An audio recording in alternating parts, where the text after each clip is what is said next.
Hi everyone, welcome back to this channel Char Mantra. I hope कि आप सब अच्छे होंगे। आई होप कि आप सब अपने लेसन प्लान बना रहे होंगे। तो अगर आप कॉमर्स लेसन प्लान बना रहे हो, मींस वाणिज्य पाठ योजना बना रहे हो, आपको कोई भी डिफ़िकल्टी हो रही है, सो डोंट वरी। आज की इस वीडियो में हम देखने वाले हैं कि हम किस तरीके से बनाएंगे वाणिज्य पाठ योजना या फिर कॉमर्स लेसन प्लान। और आज का हमारा टॉपिक होगा शक्ति के साधन का महत्व। इसके पहले मैंने आपको शक्ति के साधन टॉपिक पर लेसन प्लान प्रोवाइड किया हुआ है। आई होप कि वो सब आप देखे होंगे। तो चलिए स्टार्ट करते हैं हमारा आज का ये लेसन प्लान। सबसे पहले यहाँ पर आप लिखेंगे क्लास। आपका जो भी क्लास होगा, ये क्लास 8th का टॉपिक है, आप इसे 7th 8th 9th में पढ़ा सकते हैं। फिर है आपका लेसन प्लान नंबर। आपका जो भी लेसन प्लान नंबर होगा फिल करेंगे। देन आपका पीरियड या कालांश, आपकी क्लास का जो भी पीरियड होगा आप यहाँ पर फिल करेंगे। फिर है आपका सब्जेक्ट या विषय। विषय में आपका होगा वाणिज्य। देन आपका स्कूल, आपकी टीचिंग स्कूल में लगी होगी, आप उस शिक्षण संस्थान का नाम लिखेंगे। देन है आपका डेट, आपकी टीचिंग स्टेट को होगी, आप डेट लिखेंगे। नेक्स्ट है आपका अवधि, आपकी टीचिंग जितने भी मिनट की होगी आप यहाँ पर मिनट फिल करेंगे। फिर है आपका प्रकरण या फिर टॉपिक। आज का टॉपिक है शक्ति के साधन का महत्व। अब आगे आप देख रहे हैं, आगे है आपका सामान्य उद्देश्य। सामान्य उद्देश्य क्या होता है? आपके वाणिज्य पाठ योजना या फिर वाणिज्य सब्जेक्ट पढ़ाने से, कॉमर्स सब्जेक्ट पढ़ाने से आप बच्चों में क्या क्या चीज़ें डेवलप करते हैं, उनमें किन किन चीज़ों के प्रति रुचि उत्पन्न करते हैं, ये सारी चीज़ें आपकी हो जाती हैं आपका सामान्य उद्देश्य में। तो यहाँ पर आप देख लीजिए, इस वाले टॉपिक में आपको सामान्य उद्देश्य मिल जाएगा जो आपका पिछला टॉपिक था। इसमें आपका है छात्रों में वाणिज्य विषय की रुचि उत्पन्न करना, छात्रों को वाणिज्य विषय की उपयोगिता बताना, छात्रों को वाणिज्य विषय का महत्व बताना, छात्रों को वाणिज्य की जागरूकता के बारे में बताना या फिर उसकी ज़रूरत के बारे में बताना, या फिर वाणिज्य विषय को अपने जीवन में उपयोग करने की जानकारी देना। फिर है आपका छात्रों को भारतीय अर्थव्यवस्था में वाणिज्य का महत्व बताना। ये हो गया आपका सामान्य उद्देश्य।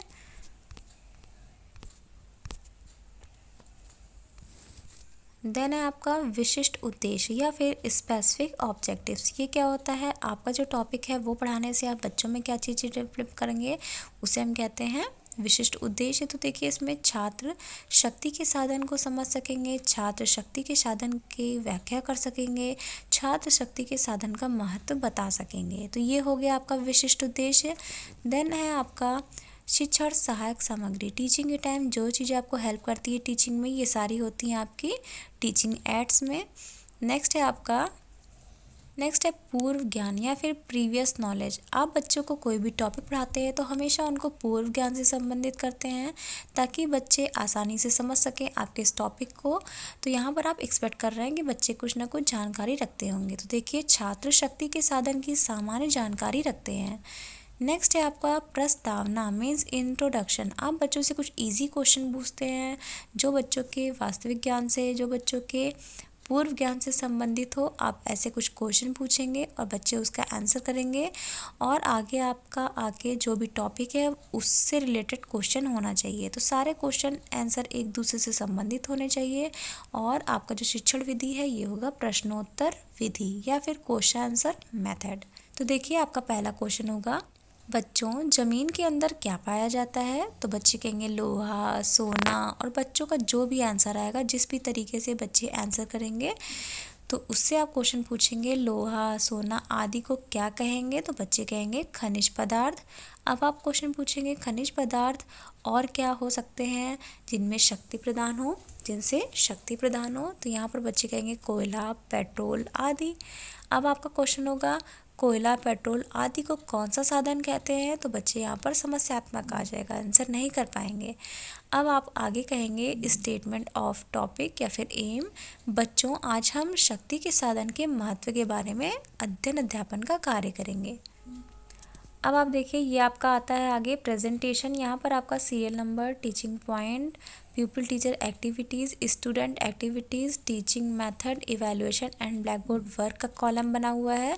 आप यहाँ पर टीचिंग पॉइंट में लिखेंगे शक्ति के साधन। आप सबसे पहले इसके बारे में बताएंगे, फिर नेक्स्ट आपका जो टीचिंग पॉइंट होगा उसमें आप महत्व के बारे में बताएंगे। तो यहाँ पर आप बच्चों को व्याख्यान विधि के द्वारा एक्सप्लेन करेंगे पृथ्वी के अंदर जो चीज़ें हमें प्राप्त होती हैं उसमें धातु जिनसे मिलती है उसे हम कहते हैं धात्विक खनिज। कुछ खनिज ऐसे होते हैं जिसमें हमें शक्ति प्राप्त होती है, जिसे ऊर्जा खनिज कहते हैं। ऊर्जा खनिज में uranium, thorium, petroleum, CNG, LPG आदि पाए जाते हैं। इन खनिजों में ऊर्जा प्राप्त होती है। इसमें विभिन्न प्रकार की ऊर्जा जैसे कि विद्युतीय ऊर्जा, परमाणु ऊर्जा आदि प्राप्त होते हैं। इनका बहुत ही उपयोग होता है। ये ऊर्जा के स्रोत उद्योगों के लिए बहुत उपयोगी होते हैं। इसका उपयोग विभिन्न प्रकार से किया जाता है। तो ये आपकी व्याख्यान विधि है। यहाँ पर आप बच्चों को एक्सप्लेन करेंगे और बच्चे ध्यानपूर्वक बैठ के सुनेंगे। और देखिए गाइस, जब भी आप एक्सप्लेन कर रहे होते हैं तो उसके जो इम्पोर्टेंट पॉइंट्स हैं वो आप ब्लैक बोर्ड पर लिखते जाएंगे, या फिर जो आप चार्ट बना के ले जाएंगे, जो आप टीचिंग मटेरियल ले जाएंगे वो आप शो करके बच्चों को एक्सप्लेन करेंगे। अब देखिए आपका आता है बोध प्रश्न। आप जो भी एक्सप्लेन करेंगे अब उससे रिलेटेड कुछ क्वेश्चन पूछेंगे, जैसे शक्ति के साधन किसे कहते हैं, पेट्रोलियम कैसा खनिज है। तो बच्चे उसका आंसर करेंगे। ये आपकी प्रश्नोत्तर विधि का प्रयोग हो रहा था। अब आप आगे टीचिंग पॉइंट सेकंड पढ़ाएंगे, शक्ति के साधन का महत्व। तो देखिए यहाँ पर आप विकासात्मक प्रश्न पूछेंगे। पेट्रोलियम को किस काम में लेते हैं, यूरेनियम किस काम आता है। तो ये आपका क्वेश्चन हो गया है। बच्चे उसका आंसर कर पाएंगे या फिर नहीं कर पाएंगे वो बच्चों पर डिपेंड करेगा। ये आपका प्रश्नोत्तर विधि था। अब आप फिर से स्पष्टीकरण विधि मीन्स व्याख्यान विधि के द्वारा आप बच्चों को एक्सप्लेन करेंगे। तो देखिए, शक्ति के साधनों का बहुत ही महत्व है। शक्ति के साधन में विभिन्न प्रकार के उद्योगों को ऊर्जा प्राप्त होती है और उससे विभिन्न प्रकार की ऊर्जा प्राप्त होती है। शक्ति साधनों से ही हमारे राष्ट्र का औद्योगिक विकास संभव है। हम विभिन्न उद्योगों को इसमें संचालित करते हैं। ठीक, तो अब आप बोध प्रश्न पूछ लेंगे, शक्ति के साधन क्या है और ये साधन के किस काम आता है।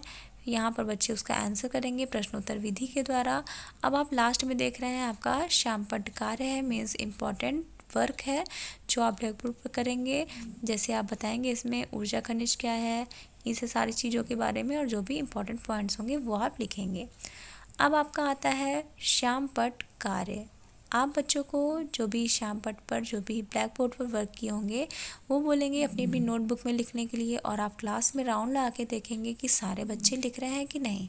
तो देखिए, श्यामपट्ट कार्य, छात्र श्यामपट्ट पर लिखे लेख को लिखते हैं और आप क्या करेंगे, निरीक्षण कार्य मीन्स कक्षा का निरीक्षण करेंगे।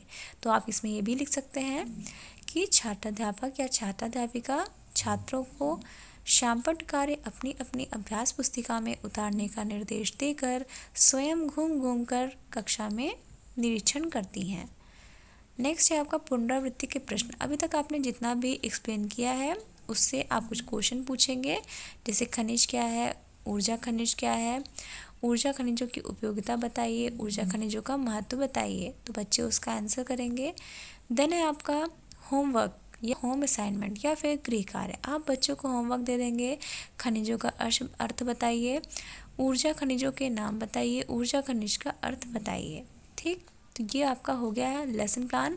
हमारा नेक्स्ट टॉपिक होगा बाजार, जो कि वाणिज्य पाठ योजना का टॉपिक होगा। तो हम इसे देखेंगे नेक्स्ट टॉपिक में, नेक्स्ट वीडियो में। तो अगर आपने मेरे चैनल को सब्सक्राइब नहीं किया है तो सब्सक्राइब कर दीजिएगा, बेल आइकन प्रेस कर दीजिएगा, ताकि जैसे ही नेक्स्ट वीडियो में अपलोड करूँ तो आपके पास फटाफट से नोटिफिकेशन चली जाए। Thank you so much guys for watching this video. और प्लीज़ अगर आपको ये वीडियो थोड़ी सी भी हेल्पफुल लगी हो तो लाइक करके कमेंट कर दीजिएगा। Thank you so much. हम मिलते हैं अपने नेक्स्ट वीडियो में।